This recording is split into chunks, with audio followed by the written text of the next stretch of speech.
طالبہ wing commander FCC متعلقہ DPO اور ڈپٹی کمشنر ضلع بولان کی مجرمانہ غفلت کی بنا پر برطرف کر کے شامل تفتیش کیا جائے، جس کا بھی ہمیں نوٹیفیکیشن چاہیے، اعلان نہیں چاہیے۔ لبیک یا حسین،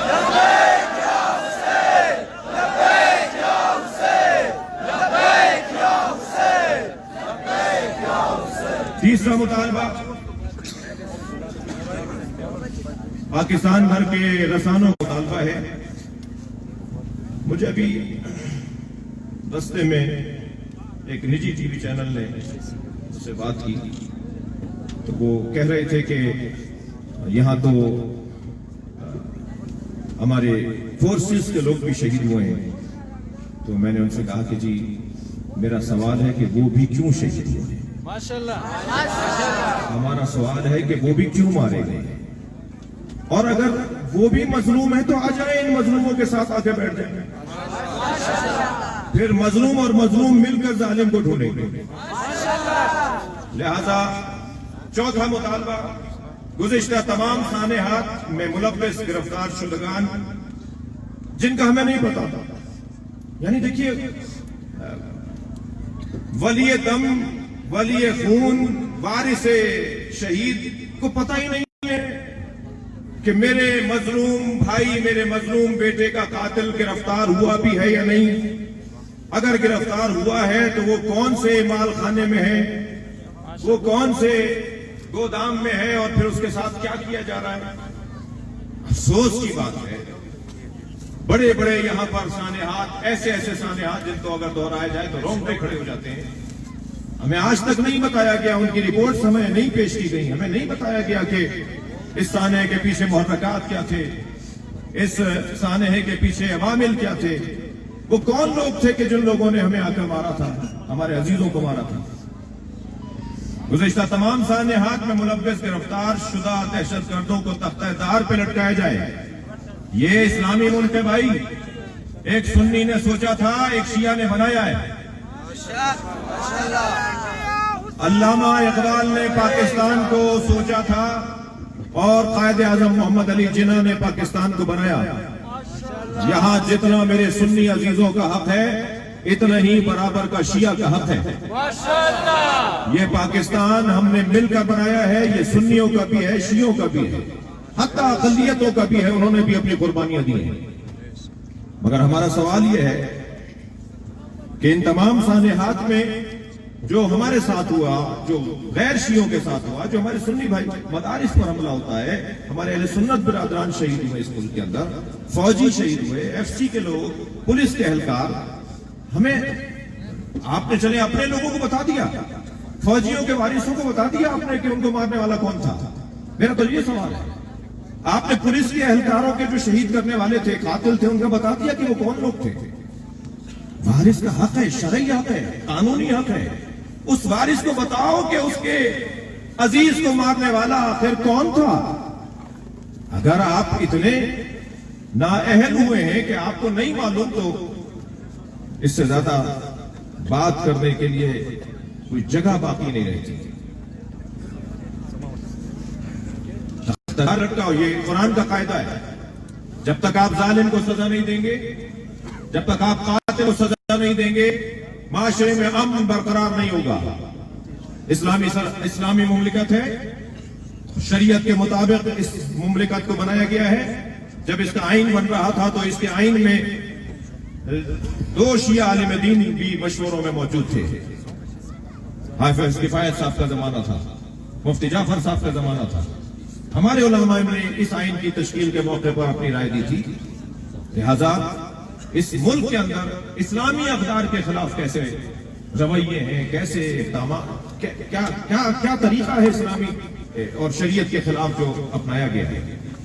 5واں مطالبہ، جوڈیشل کمیشن کا قیام۔ آپ محترم ہیں، آپ کوئی وعدہ کریں گے، آپ کوئی طے کر لیں گے، لیکن آپ کا نہیں معلوم کہ کل آپ کے ساتھ کیا ہو، آپ کہاں ہو کل۔ تو ہم سے تو بات تو وہ کریں کہ جن کی ہم سے ریاست کی ادارے بات کریں، ہم سے جوڈیشری بات کریں، ہم سے عدلیہ کا نظام بات کریں. ایک ایسی کمیٹی جوڈیشل کمیشن کا قیام شیعہ ہزارہ گزشتہ 22 سال سے دہشت گردی کا شکار ہے،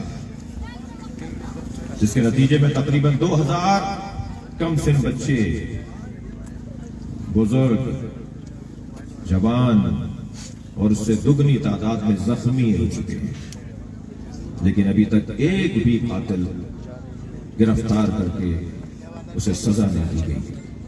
لہذا ان تمام سانحات کی شفاف تحقیقات کے لیے ایک جوڈیشل کمیشن تشکیل دیا جائے، جس کے ممبران کے ناموں کے ساتھ شہداء، جن کے ممبران کے نام شہداء کی تجویز کردہ کمیٹی پیش کرے گی.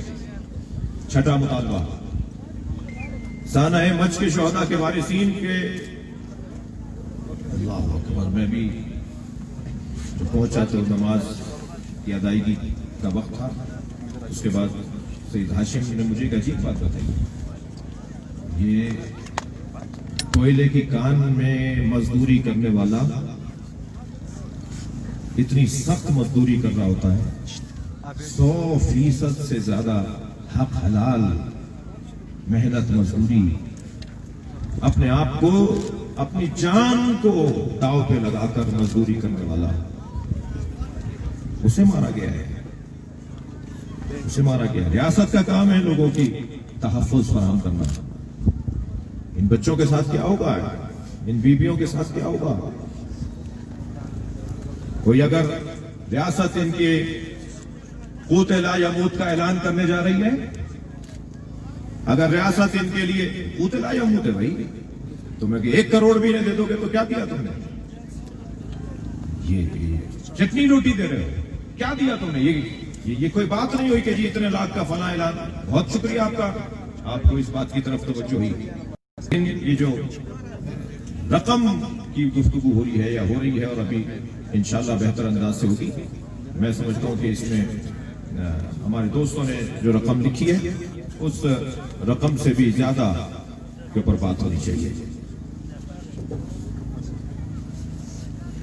7واں مطالبہ، تمام لاپتہ شیعہ افراد کو جلد سے جلد بازیاب کروایا جائے. یہ پاکستانی شہری ہے، یہ کہاں گھومے؟ اگر انہوں نے جرم کیا ہے انہیں عدالتوں میں پیش کرو، لٹکا دو سولی پر، ہم بھی تماشا دیکھیں گے. اگر انہوں نے کوئی ظلم کیا ہے، کسی کے ساتھ زیادتی کی ہے، یہ کوئی بات نہیں ہوئی کہ اگر کوئی ظاہری طور پر شیعہ ہے اور وہ ظالم ہے تو ہم اس کے پیچھے کھڑے ہوں گے. ہم ظالم کے پیچھے نہیں کھڑے ہوں گے، ہم مظلوم کے پیچھے کھڑے ہوں گے، چاہے مظلوم سنی ہو. ہم مظلوم کے پیچھے کھڑے ہوں گے چاہے مظلوم غیر شیعہ ہو. ایک بڑی تعداد میں شیعہ لاپتہ ہیں اور ان کے بارے میں پتہ نہیں ہے کہ وہ لوگ کہاں ہیں، کون لے گیا. کیا ریاستی ادارے اتنے کمزور ہیں؟ خدا نہ خواستہ. میں تو بہت ہی خوش فہم ہوں، میں تو بہت زیادہ خوش بین ہوں.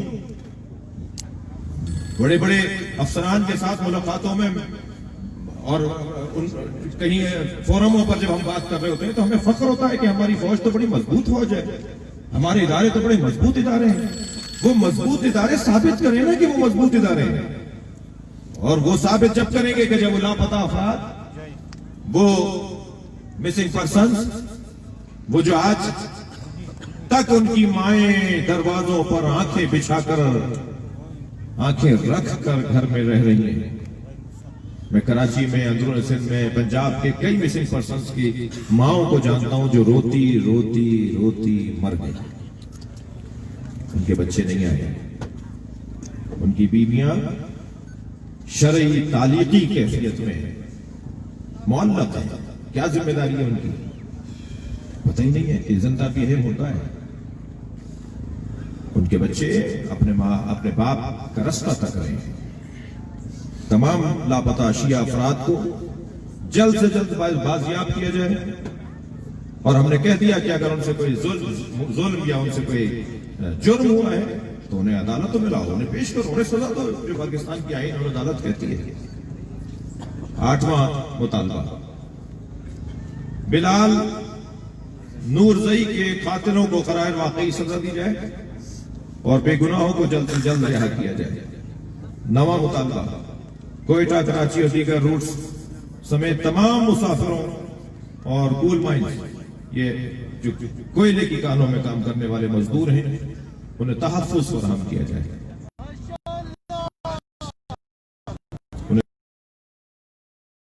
تحفظ فراہم کیا جائے۔ عوام کی شناختی کارڈ خواہ بلا وجہ ایشو کر دیا، شناختی کارڈ بلاک کر دیے جاتے ہیں۔ وہ معلوم ہے پاسپورٹ کے مسائل شروع ہو گئے، پھر وہ ووٹ ڈالنے کے مسائل شروع ہو گئے، پھر وہ اور جو اداروں میں پاس شناختی کارڈ کی ضرورت پیش آتی ہے اس کے مسائل شروع ہو گئے۔ کیوں زیادتی کر رہے ہو؟ میری اپنی تحقیق کے مطابق اور میری اپنی معلومات کے مطابق پاکستان میں چند ہی برادریاں ہوں گی جنہوں نے پاکستان کی اتنی خدمت کی ہے جتنا ہزارہ برادری نے کی۔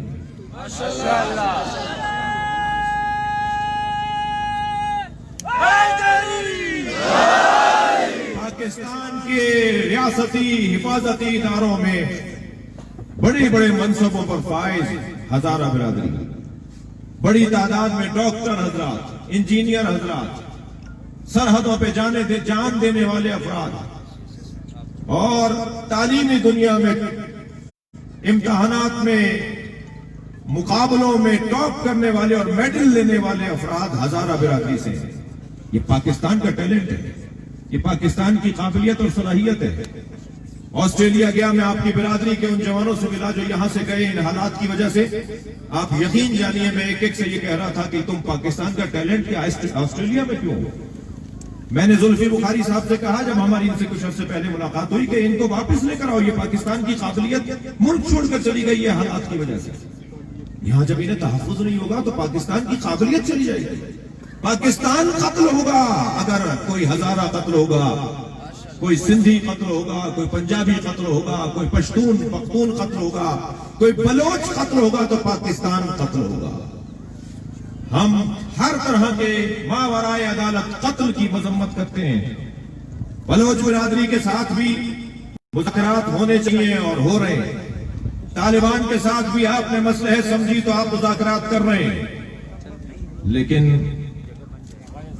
کیا یہ برادری، یہ مظلوم، یہ انتہائی صابر لوگ، ان کا حق نہیں ہے کہ ان کو سنا جائے، ان سے بات کی جائے؟ ابھی مذاکرات کا عمل گزشتہ دنوں سے آپ کے ساتھ جاری ہے۔ اس وقت بھی کچھ ذمہ داران تشریف فرما ہیں۔ امید کرتا ہوں کہ مقامی اور حاضر اور بلوچستان کی اور خاص طور پہ کوئٹہ کی جو شخصیات اس وقت بھی اسٹیج پہ موجود ہیں وہ ان مطالبات کے پیش نظر کسی نتیجے پر پہنچیں گے۔ اور یہ بات یقین سے میں آپ کے ساتھ کہنا چاہوں گا کہ جو آپ کی آواز ہے وہی ہماری آواز ہے۔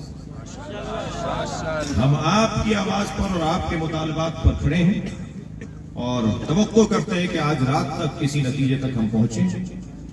اگر آج رات تک ہم کسی نتیجے پر نہیں پہنچے تو ہمیں پاکستان جام کرنا آتا ہے۔ لبیک یا حسین، لبیک یا حسین، لبیک یا حسین، لبیک یا حسین، لبیک یا حسین، لبیک یا حسین۔ میں کسی مذہبی جماعت کا رسمی عہدیدار اور کارکن نہیں ہوں، میں ایک ذاکر ہوں، ایک خطیب ہوں، اور اپنی خطابت پر بھی مجھے کوئی بہت اعتبار نہیں ہے، لیکن ایک ردنا سا امام حسین کا مصائب خان ہوں۔ میں چاہوں گا کچھ دیر کے لیے کربلا چلوں، اپنے ذہنوں کو کچھ دیر کے لیے کربلا لے چلوں،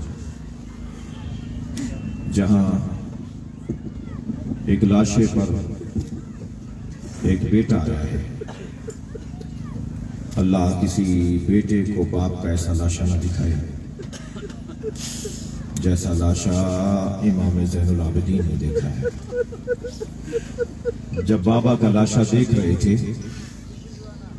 تو سنیں گے امام کی پسلیاں کمر سے باہر آ رہی تھی۔ امام زین العابدین سے لاشا دیکھا نہیں جاتا تھا۔